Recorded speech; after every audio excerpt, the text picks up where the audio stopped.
Yeah, hello. Dear Professor Zorka, dear colleagues, many thanks for inviting me to your extraordinary meeting at the Energy Working Group of the Batthyány Society of Professors. My talk is about the systemic gray areas of the energy transition, or more precisely about the status of the so-called Energiewende in Germany. My name is Markus J. Löffler. From May 1996 to February 2023, I was professor at the Westphalian University at Gelsenkirchen. Moreover, I was director of the Laboratory on High Voltage and Pulsed Power Technology, where I dealt with some very exotic applications of high voltage, high current applications. Since 2017, I have been deeply involved in the investigation of the German energy transition and its systemic consequences. Since the video of my original talk at your society on 1st of September had some severe sound problems, I was asked by Professor Zorka to repeat my presentation directly from my desktop, which I will do today, but I will do this from the paper with a teleprompter. This also gives me the opportunity to correct some minor errors and to clarify and to update some details. In the following, I will replace the words energy transition by the word Energiewende to clarify that I will speak about a very, very special energy transition project in Europe. To start with, we need to remember the legal basis of the German Energiewende and of the energy transition projects Europe and worldwide. The 2015 Paris Agreement recommended CO2 neutrality until the second half of the running century. The interpretation is twofold. It may mean until the year 2050, or in a wider sense, it could also mean until 2099. The EU climate law and the so-called Green Deal define it without interpretation tolerances. Until 2050, the complete energy supply, with its electrical, thermal and chemical energy carriers shall operate without any CO2 emissions. In Germany, these regulations are interpreted as follows. Until the year 2040, the CO2 emissions shall be reduced to 10% compared to the CO2 emissions in the year 1990. In the year 2040, in 15 years only from today, Germany shall reach climate neutrality, what is interpreted as 0% CO2 emissions. From the year 2050 upwards, Germany shall reach negative CO2 emissions. Now the Energiewende in Germany is subject to these German regulations. Sure, because I give this talk in front of you, Hungarian scientists, I would like to give the following remark. Although I will speak exclusively about the situation in Germany, you can translate all the numbers or figures I will give here to the Hungarian situation by simply dividing these numbers by a factor of approximately 10. Very easy from my point of view. Let me start now with some very general information about the German regenerative energy system as it shall be accomplished in the year 2045. The information is based on official and semi-official data. If I were forced to give this presentation with a single view graph only, I would give it with this view graph, where I only would add some further information. The view graph shows the very rough scheme of the prospected regenerative energy supply in 2045. First, you see some disks with an interior disk and two rings around it. The interior disk reflects the type of energy. The blue ring remembers the fact that several types of energy are to be converted into other types of energy. By example, wind energy must be converted into electrical energy.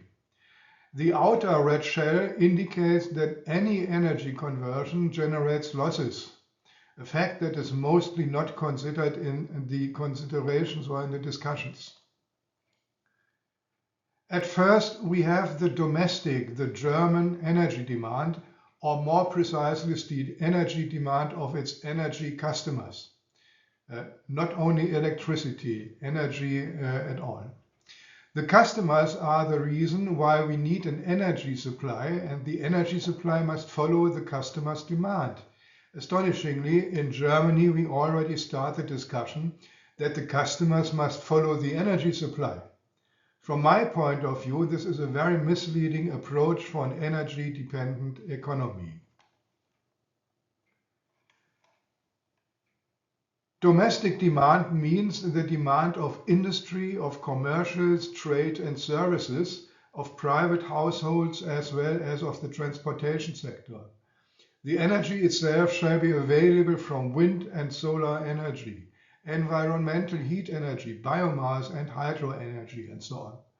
These energies are provided by domestic sources and by sources from abroad. The original energies must be transported either as chemical substances, electrically, or in thermal form. This is for the domestic as well as for the international transportation sector. Because the energy demand and the natural energy generation or support strongly differ with respect to their time courses, storage and buffers are required. All these elements must be made available domestically as well as abroad. The domestic elements are more or less under domestic control, whereas the elements that must be made available from foreign countries are far from any German control. In any case, all these elements need to be adapted to each other so that the overall system is functional. This means that the weakest element determines the progress of the Energiewende. Due to its importance, I repeat it, the weakest of these elements determines the progress of the German Energiewende. As you will see in the following, this rule causes the actual gray areas, or shall I say black areas, of the German Energiewende. Generally, it must be said that according to official numbers, foreign countries must play a very significant role in Germany's 2045 green energy supply.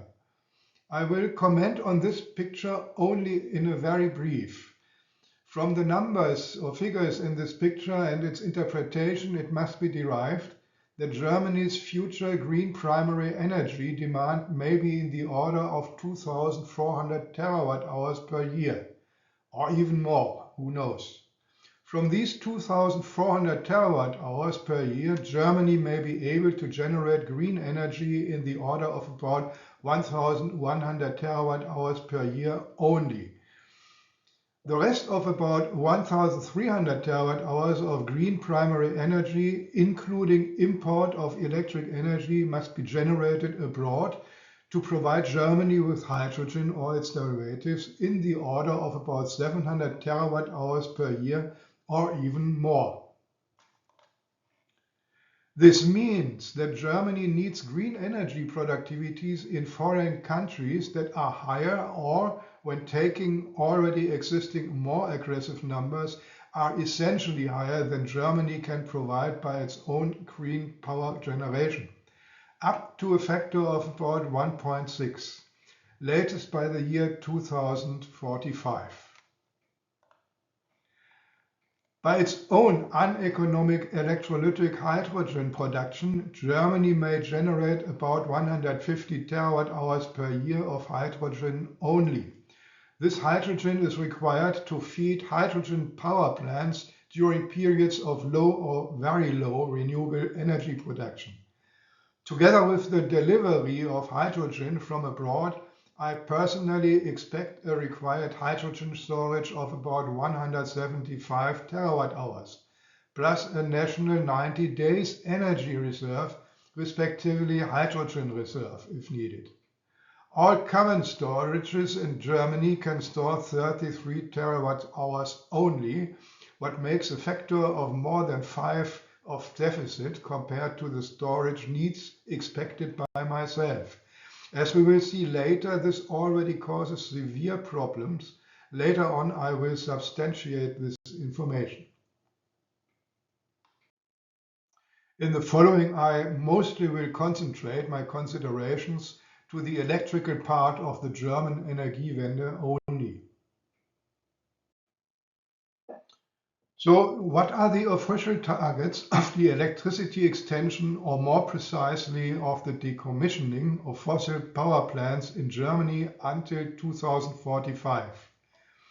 This picture shows the cumulated powers of all power plants together, plotted versus the respective years from 2002 until 2045. Let us first consider the thick black line that depicts the maximum load. From 2002 until 2023, the maximum load was in the order of about 75 gigawatt. From my calculations, it turns out that the maximum load will increase to nearly 190 gigawatt due to the direct and indirect electrification of all energy sectors. Examples are the complete electrification of the traffic sector and the replacement of fossil heating systems by electrically driven heat pumps.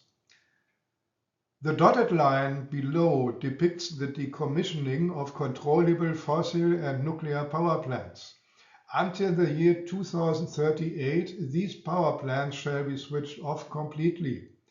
Up to now, the official numbers say that more than 46 gigawatt of controllable gas power plants, or more precisely of hydrogen power plants, shall be kept as depicted by the yellow bars. In the next view graph, this number will be increased to 53 gigawatt, and according to the Netzentwicklungsplan 2025, this is the grid development plan for the year of the year 2025. Until the year 2045, the power of controllable thermal power plants shall be increased to values between 62 and 84 gigawatt.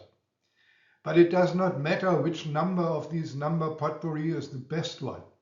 As you see, there is a huge gap between the load and the controllable power plants, thermal power plants, being able to bridge days or weeks of about zero green energy support caused by respective complete wind and solar deficits. In German, we call it Dunkelflauten. For 2 days or so, such deficits possibly could be bridged by using batteries, hydro pump storage, as well as by electricity import as planned so far. But at longer durations, Germany obviously would run into severe problems with regard to its supply security. The overall power installed until 2045 shall be 683 to 721 gigawatt or so. A huge number compared to the expected load of up to 188 gigawatt. From these 400 gigawatt of solar power, twice the maximum load shall be installed. Wind power plants shall have an operational power of 230 gigawatt. It must be added that the cumulated power shown does not include degradation and repair or maintenance failures. Also, reserves are not implemented.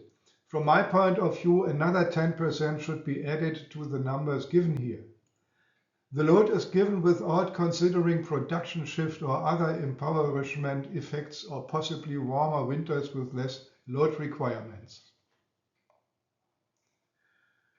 The kink in the upper curve that depicts the development of the operational power of the whole power generation portfolio in the year 2023 results from a governmental change in the year 2022 only. Astonishingly, the German Federal Ministry for Economic Affairs, by some vague criteria, determined that from 2023 it will be possible to accelerate the setup of the Energiewende by a factor of about 4. Moreover, it determined that the Energiewende can be accomplished by the year 2040, where you can see the second kink in the upper curve. Because all regenerative power plants erected until the year 2023 must be replaced or repowered by new ones, the progress must even be enhanced by a factor of more than 4, 5 by example. From an engineer's point of view, this means that all resources, personnel, material and money, must be increased by a factor of 4 or more in this economic segment. This increase is due to a political decision without considering technological time constants. It is not clear to me how these numbers will be accomplished.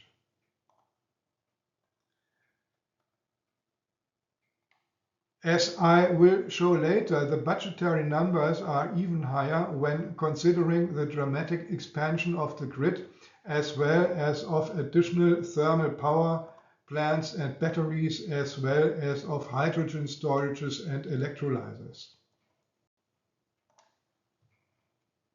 Okay, this one I will skip. This picture now shows power levels over the years 2002 until 2045. The line marked with orange dots gives the maximum load, as already indicated with the thick black line in the view graph before. The line marked with blue dots gives the maximum installed power of the controllable power plants. The gray area gives the difference power between the maximum load and the maximum controllable power supply. Since 2023, the gray area covers the negative area of the picture. This is due to the switch off of all nuclear power plants in Germany. Since this year, Germany must import parts of its electricity from abroad to cover this gap. As already discussed, there appears a potential power gap provoking the risk of brownouts or even blackouts. This is due to a lack of planned controllable power plants in the order of potentially 104 to 135 gigawatt. In the past, there was always a reserve of about 20% of installed rated power compared to the maximum load. No such reserve is planned up to now. Without coal-fired power plants and/or additional gas-fired power plants and/or additional battery or pumped hydro storage power plants and/or increase in import capacity and/or reduction of peak load, it has to be considered if the energy transition is carried out as planned, there will appear power bottlenecks and thus inevitably unplanned load shutdowns, brownouts, or in the baddest case, even blackouts. In principle, therefore, the following must apply. For each controllable power plant that is shut down, another one must first be connected to the grid, a domestic and/or a foreign one. With the planned increase in electricity consumption, additional controllable power plants must also be added in minimum more than 50% compared to the year 2023, from my point of view.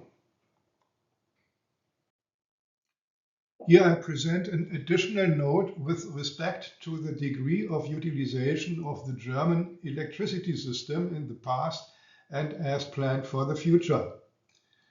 The degree of utilization is given by the quotient of the electricity generated by the whole power plant fleet compared to the electricity that could be generated if all installed power plants would run day and night during the whole year. In this picture, you can see this degree of utilization as a function of the year. Clearly, it turns out that with increasing implementation of the Energiewende since 2002, the degree of utilization drops linearly. In 2003, it had a value of about 55%. During the year 2024, it reached values of less than even 20%.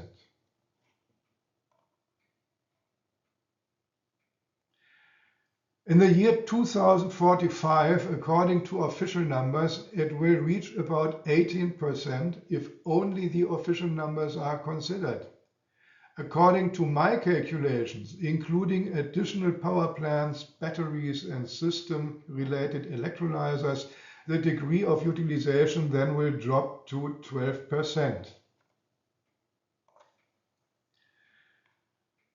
There are always comparisons between Germany and Sweden, saying that Sweden already succeeded with its energy transition.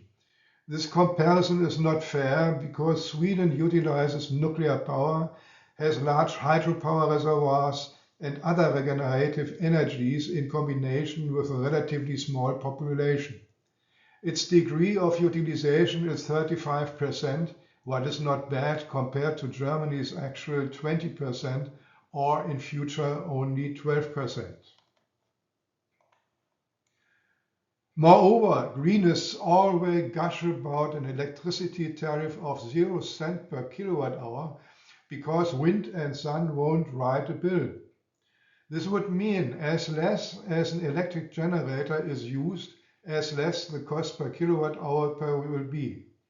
This is not only against ordinary common sense, but also against the very well-known rule that generally the tariff can be calculated by the sum of a constant A plus a quotient of a constant B divided by the degree of utilization eta.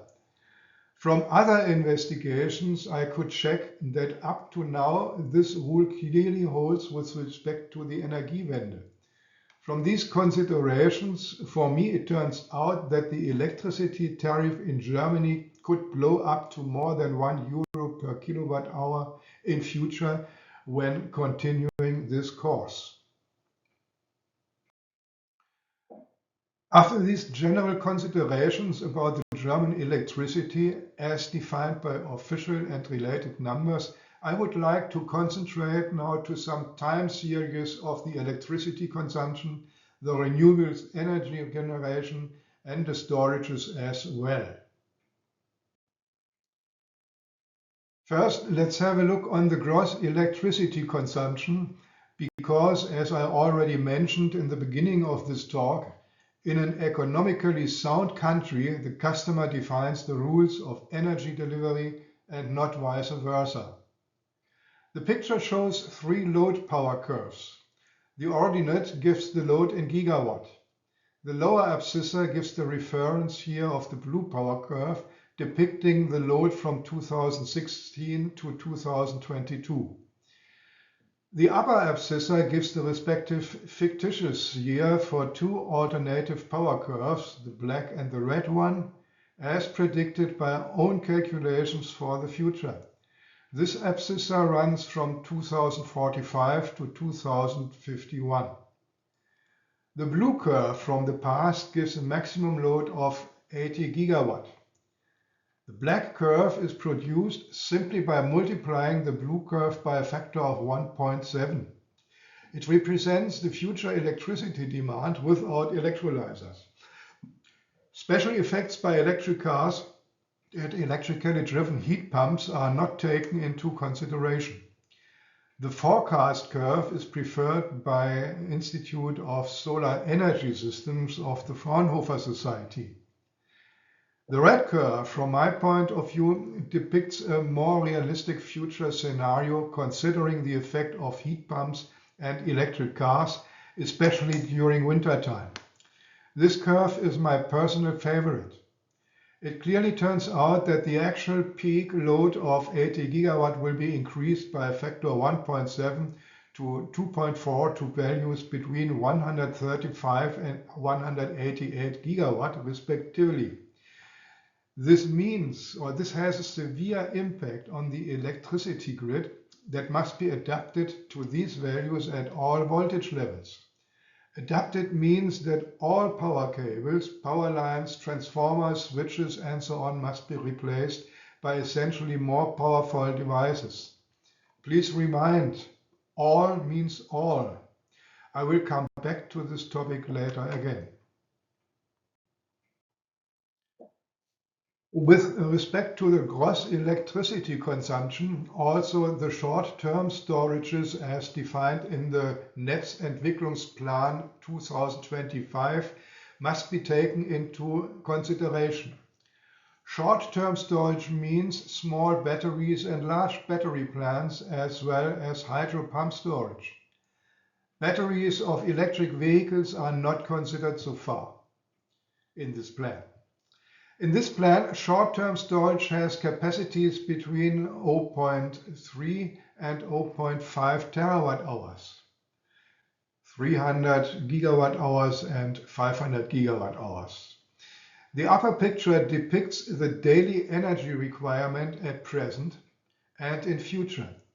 In future, the maximum daily electricity requirements are in the order 3 to 4 terawatt hours. The lower picture shows the relations for the weekly energy requirements, where the future electricity requirements are between 18 and 25 terawatt hours, respectively. In any case, the short-term storage, as anticipated for the year 2045, is far from being sufficient to cover the daily electricity requirements of even one day only. Even more so, the same holds for the weekly electricity requirements. This means that longer periods of zero wind and solar power supply, what especially occurs during winter time with highest electricity demand, cannot be covered by these storages at all. Even 40 million electric 100 kilowatt hour vehicles, representing a capacity of 4 terawatt hours, would only be able to cover about one day of a nearly complete green power outage. However, it cannot be expected that all these cars will be kept out of order for the whole time of this one or more days outage. My own expectation leads to the conclusion that an effective support by vehicle to grid of between 0.7 and 1.5 terawatt hours is realistic. The reason is that not too many car owners would like to discharge their car batteries completely or to keep them in a standby situation for several days. My expectation is based on a report of the Forschungsstelle für Energiewirtschaft, EW, FFE, the Research Center for Energy Economics in Munich. This picture gives a comparison of the regenerative power and the load as it can be expected for the year 2045 and later. The load is represented by the black curve, whereas the green and the red curves in combination depict regenerative power. The gigantic surpluses of regenerative power are marked in green color. These surpluses mostly appear during the summertime due to the overwhelming contribution of 400 gigawatt solar power plants. Together with the wind power plants, they show green power levels up to 404 gigawatt. Since during summertime the load only requires electric power in a band mainly between about 50 and 120 gigawatt, this clearly yields in surpluses of more than 280 gigawatt. During winter time, there are sometimes no surpluses or temporarily only deficits. The power deficits are marked in red color. Except for some controllable power of less than 10 gigawatt delivered by biomass and run-of river plants, the regenerative power reduces to nearly 0 gigawatt due to shorter or longer withdrawals of wind and solar power plants during these so-called Dunkelflauten.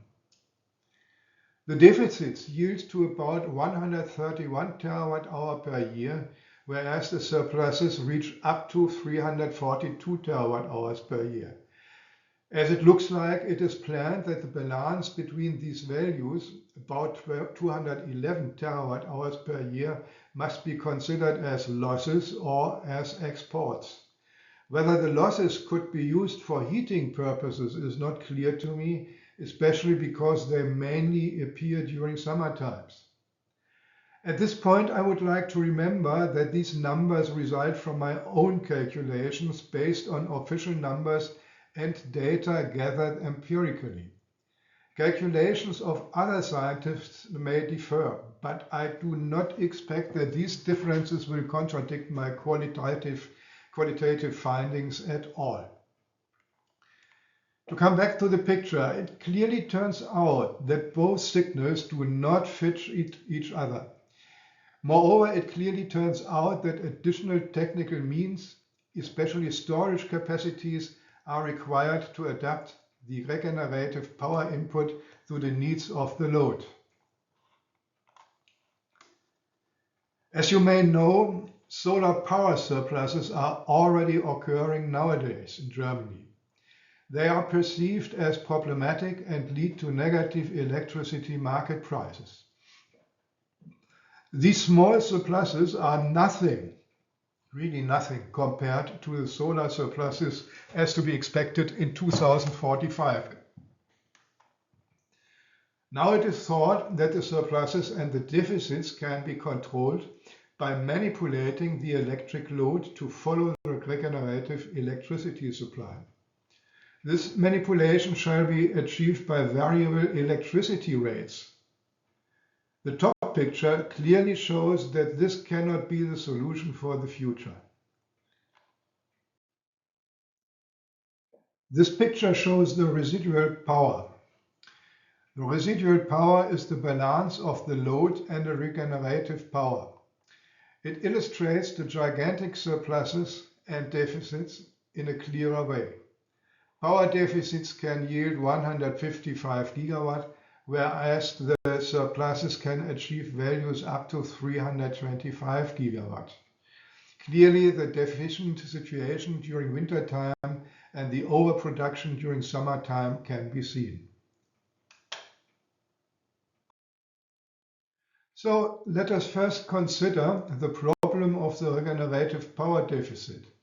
This problem can only be solved by controllable backup power plants. The red curve in this picture shows the regenerative power deficit in isolated form. This is the lower part of the negative part of the residual power. The average power deficit is about 15 gigawatt.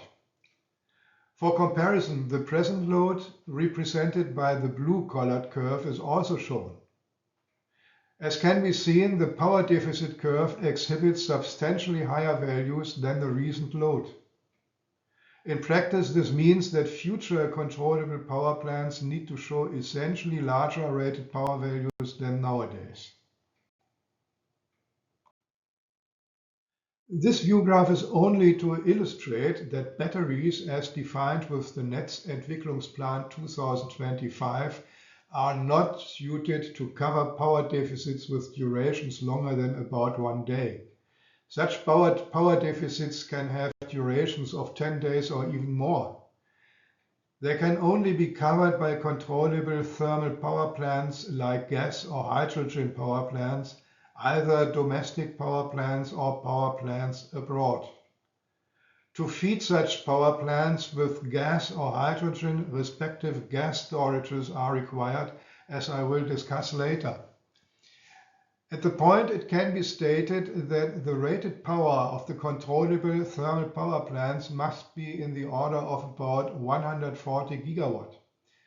This value is confirmed by recent calculations of the Fraunhofer Society, the Solar Energy Systems Institute, ISE.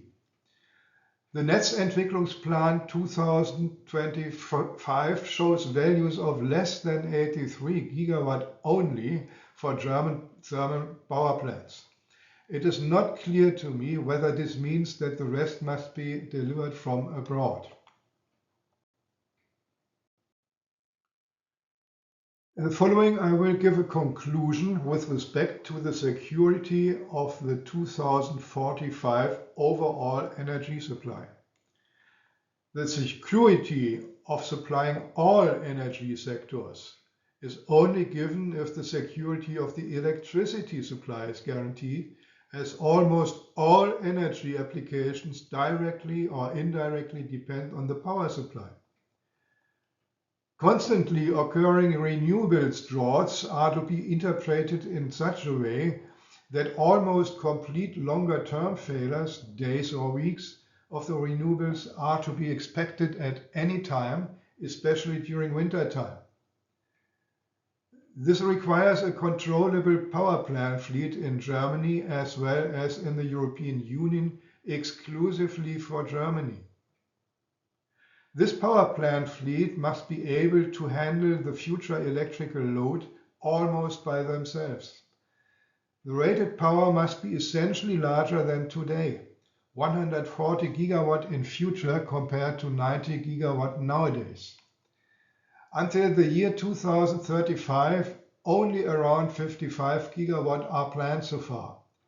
As already said, the Netzentwicklungsplan 2025 only gives information about less than 83 gigawatt rated power until 2045. The fleet mainly must be operated in standby, what means it will have more than 8,000 full idle hours, or otherwise less than 800 full load hours only. This leads to the need for a capacity market due to this uneconomical utilization. In the meanwhile, the capacity market is already announced by Germany's recent Minister of Economic Affairs, Mrs. Reiche, CDU. This is according to the plans of the former German Green-Red government in 2024. How this German capacity market shall be extended to the neighbored countries seems not to be clarified up to now.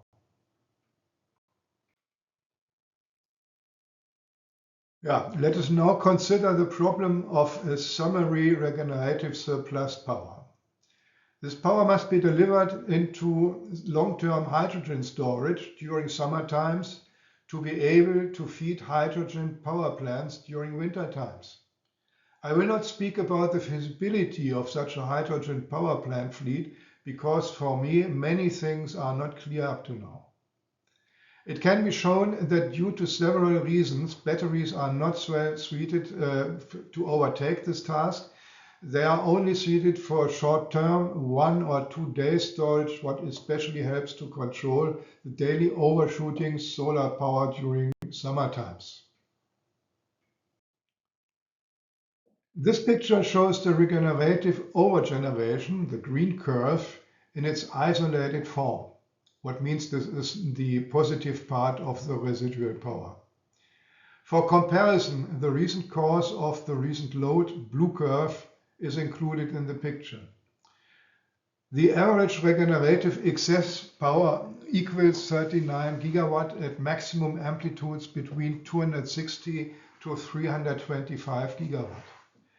Today's load peaks are essentially smaller than these excess peaks. By visual inspection, it can be considered that this excess power in combination with its excess energy can only be controlled either by storing or buffering this energy, by preventing its production, what would cause idle costs, especially for wind and solar power plants, or by disposing this energy to neighboring countries if possible. The reduction of normal power plants with their rotating machines is not advisable to keep a certain immediate reactivity when buffering of very short voltage crests and troughs is afforded. The mathematical integration of the residual power leads to the curves shown in this picture.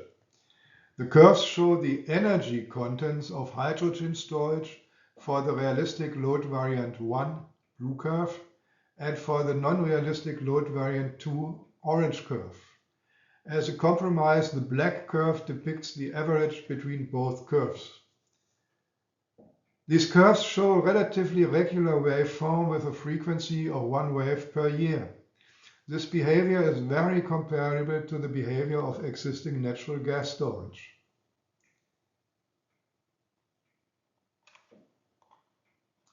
For calculation, it is assumed that the generation of hydrogen from the overshooting power peaks is done via electrolyzers with optimistic efficiencies of 74%.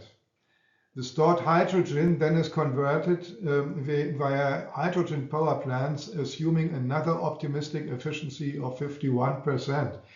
So the overall efficiency results to an optimistic 35%. Usually 65% and 40%, giving an overall efficiency of more realistic 26%, are only to be expected. As can be seen, depending on the year and on the curve, energy amplitudes between 70 to 265 terawatt hours appear. The highest amplitudes are due to special weather and load characteristics as they existed in the year 2020 when we had the corona crisis. So the amplitudes after 2020, respectively the fictitious year 2049, needs more discussion if they shall be considered further on. However, according to my calculation, possible energy amplitudes of up to 150 terawatt hours must be considered. This does not include storage for imported hydrogen. As already mentioned in view graph 6, and for severability reasons, I usually consider 100 terawatt hours for the storage of domestically generated hydrogen and 75 terawatt hours for storing hydrogen from abroad. Overall, this gives 175 terawatt hours, and the eventual 90-day reserve has not been considered so far. In July 2024, the Fraunhofer Solar Energy Systems Institute calculated hydrogen storage capacities between 31 to 85 terawatt hours. Before July 2024, the respective values were between 65 and 105 terawatt hours. The difference between their values and my values may be explained as follows. As far as I understood, the Fraunhofer Institute takes power data theoretically determined from wind and solar weather data of the weather year 2012 only. In my calculations, measured power data for the years 2016 to 2021 are used in conjunction with the respective rated power data of the regenerative power sources and in conjunction with the rated power data given by law for the year 2045. Moreover, the load data as expected for the years 2045 and later may differ. The Fraunhofer Institute, however, freely varies or adapts its data with respect to new and possibly more practicable scenarios. Altogether, this shows how difficult the projections already are, although the Energiewende has already been running for about 25 years. As already discussed, batteries, pump storages, and vehicle-to-grid batteries realistically may be able to store up to 2 terawatt hours. This is very far from the capacity needed.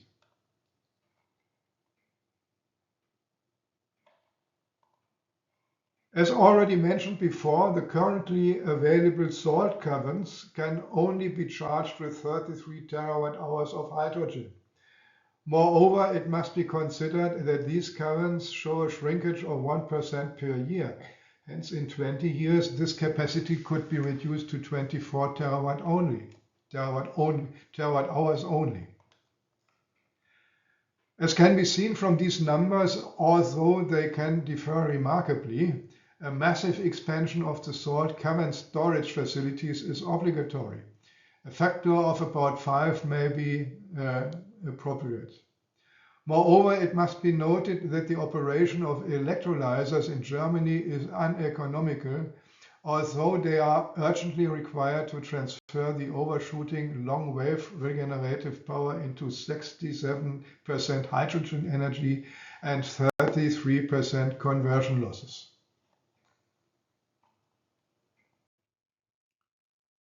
With this view graph, the contradiction between the existing and the available long-term hydrogen storage shall be discussed. In the year 2025, natural gas cavern storage of 140 to 168 terawatt hours exists. At same pressures, this storage can be filled with 33 terawatt hours of hydrogen only. One typical cavern storage could be filled with about 0.3 terawatt hours of hydrogen. In the year 2045, about 175 terawatt hours of hydrogen must be stored, as I already discussed before. This is about 5 times the available storage capacity nowadays. Around 580 cavern storages are required, where 20% may exist but must be converted into hydrogen caverns. Since 460 new caverns must be installed. One cavern leaching requires 10 or 11 years. With existing companies, 5 to 10 caverns could be accomplished per year, what leads to 50 or 90 years of construction until the years 2075 or 2115. Now, no respective activities or announcements exist so far. Because all elements of the Energiewende system are defined by the weakest element, as already mentioned in the fifth view graph, this lack of sufficient hydrogen storage seems to be a showstopper to me. Without immediate and very severe activities, the attainment of a knockout condition is imminent. The grid, the power grid in this case, connects all components, the regenerative power sources, the storage, the load, and all respective converters. Recently, the grid was one of the key topics in Germany because its severe complexity is increasingly realized. 3rd of September 2025, the German Chamber of Industry and Commerce, DIHK, estimated grid costs in the order of about 1.2 trillion euro. This includes capital and operating expenditures. So, to get an impression about the German grid, this table shows the circuit lengths of the different voltage levels. The overall length is about 2.2 million kilometers, where the low voltage grid, respectively the electricity distribution grid, represents 1.6 million kilometers, what is 70% of the overall grid length. Astonishingly, until 2022 or even 2023, the electricity distribution grid was not the focus of the numerous studies, regulations, and plans. Now it seems that the Energiewende also reaches the local suppliers who suddenly realize that in future they must bring more than about twice the usual electric power to the customers. Main reason is the extensive introduction of very power demanding heat pumps and electric cars, especially during wintertime. Large computer centers for artificial intelligence requiring constant power input are another example. An article in the Frankfurter Allgemeine Zeitung, dated 4th of November 2024, describes the situation very well. 1,500 kilometers of cable need to be laid under the streets, it titles. So the Energiewende arrives at pretty much everyone in the form of a construction site, they write. This is the same phrase I have used since about 4 years in my Energiewende presentations. Moreover, due to the expected doubling of the grid's power levels in general, the first grid component deliverers like transformer manufacturers already warn of a supply crisis. Delivery times of 4 years rather than of 5 to 8 months only are to be expected.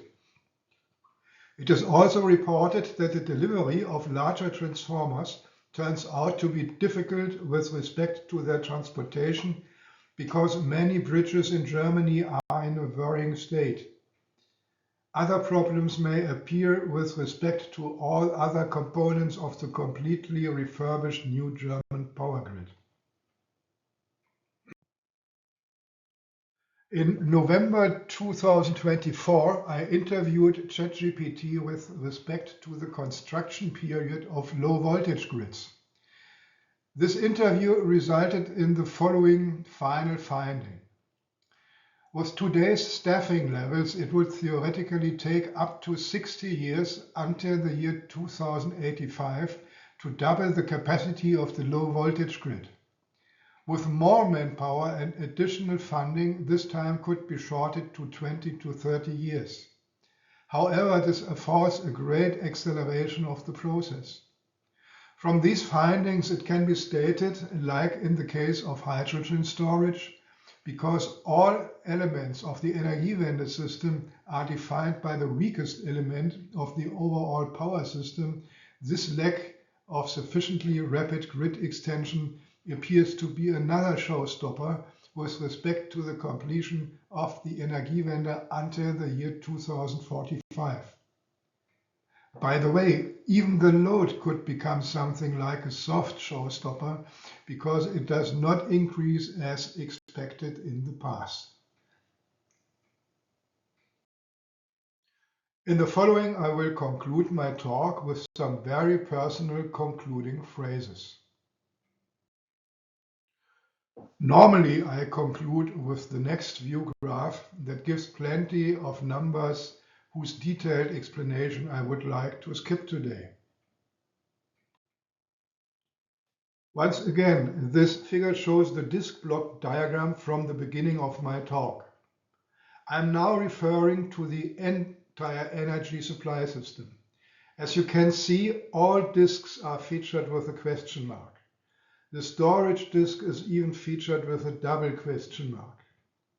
Up to now, it is not really known how the domestic power demand finally will look like, so the real future load is questionable. Especially the green hydrogen deliverers worldwide do not know that they must implement more green power sources than Germany will be able to install on its own ground. So the complete future green energy system for Germany, the domestic one plus the respective facilities abroad, is also questionable. Maybe also or even two question marks could be applied to this disk. The required hydrogen storage for domestic and foreign hydrogen production is not defined up to now. Nothing is known about a national 90-day or so reserve. The respective construction work has not started up to now. This leads to two question marks. The transportation of future electrical, thermal and chemically bound energy is in a critical status. It is questionable whether the future energy transportation system can be accomplished by 2045. In all these cases, the required resources like personnel and material seem to be underestimated and, even worse, they seem to be not available. In Germany, the number of qualified skilled workers is currently declining rather than increasing. As I promised, I would like to skip the following numbers.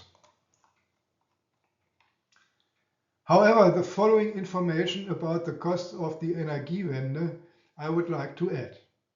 The scientific services of the German Parliament found that the federal government does not prepare its own total cost calculation for the costs likely to arise from the Energiewende.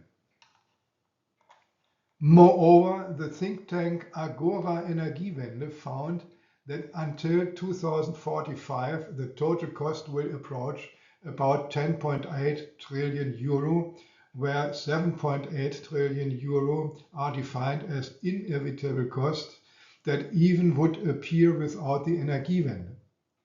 And another 3 trillion euro were depicted directly to the Energiewende itself. Recently, the German Chamber of Industry and Commerce made an estimate of 4.8 to 5.4 trillion euro. With respect to these figures, the DIHK President Peter Adrian concludes, with the current policies, the energy transition cannot be managed. With respect to these figures, it must be considered that in 2024, the German gross national product was about 4.3 trillion euro. It was smaller than the numbers given here to bring the Energiewende to a success. Yeah, now I would like to replace the not explained figures in the preceding slide by the result of a very intensive interview with ChatGPT about the Energiewende management quality. And to say it in advance, the interview results reinforce the points outlined above, viewed from the perspective of generalist quality control in Energiewende project management. Prior to this interview, I asked ChatGPT what needs to be done to make sure a project fails. According to the respective list of criteria given by ChatGPT, I started another very intensive interview about the Energiewende project. The results can be concluded as follows.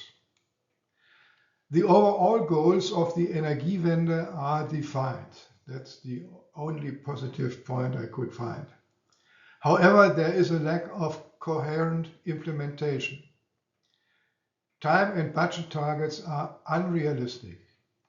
Shortage of skilled workers, raw materials, and infrastructure cause severe problems. There are unclear responsibilities and many misunderstandings among stakeholders.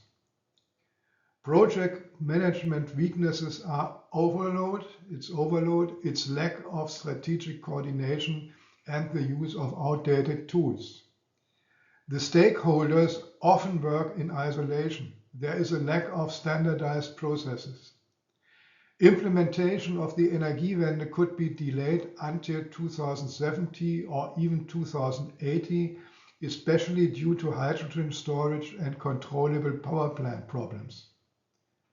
There is a lack of well-trained people in engineering and economics who are urgently needed. And the conclusion of ChatGPT leads to the conclusion that the Energiewende shows serious deficiencies in planning, implementation, and resource management. To say it in my own and disparaging words, from an engineer's point of view, the Energiewende is a fiasco, although it has already been running since about 25 years. I close my talk with the following personal view. Besides all discussions about the right CO2-free or poor energy resources like wind, solar, hydro, gas, nuclear, it clearly turns out that the Energiewende in Germany will take an essentially longer time than only until the year 2045. My estimate for the future CO2-free electricity system is that with existing technologies it could be accomplished earliest by the year 2080 if it is supported by economically driven gas or nuclear power plants. I have no idea about the future 1000 terawatt-hours hydrogen system because the delivery of hydrogen and its derivatives is mainly defined by the world beyond Germany's borders and not by Germany itself or even by German laws or politicians. Currently, the launch of a green hydrogen system designed to handle about 1000 terawatt-hours of chemical energy seems to be moving far into the future because of economic and possibly political constraints. To conclude with one very final sentence, I would like to close with a quotation from an article in the newspaper Merkur of 15th of September 2025. I cited. Economy and Energy Minister Katharina Reiche is calling for a change of course in the energy transition with a reduction in costs. The energy transition is at a crossroads, said the CDU politician in Berlin at the presentation of a monitoring report. In order for the energy transition to remain a success story, reliability, security of supply, affordability, and the cost viability of the energy system for Germany as a business location must move to the center of attention.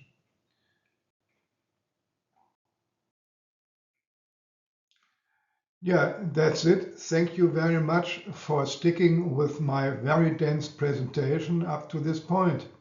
Although I did not cover all points in detail, I hope I was able to provide you with a good insight into the German energy transition and its gray zones. Or, to put it better, its black zones. Goodbye.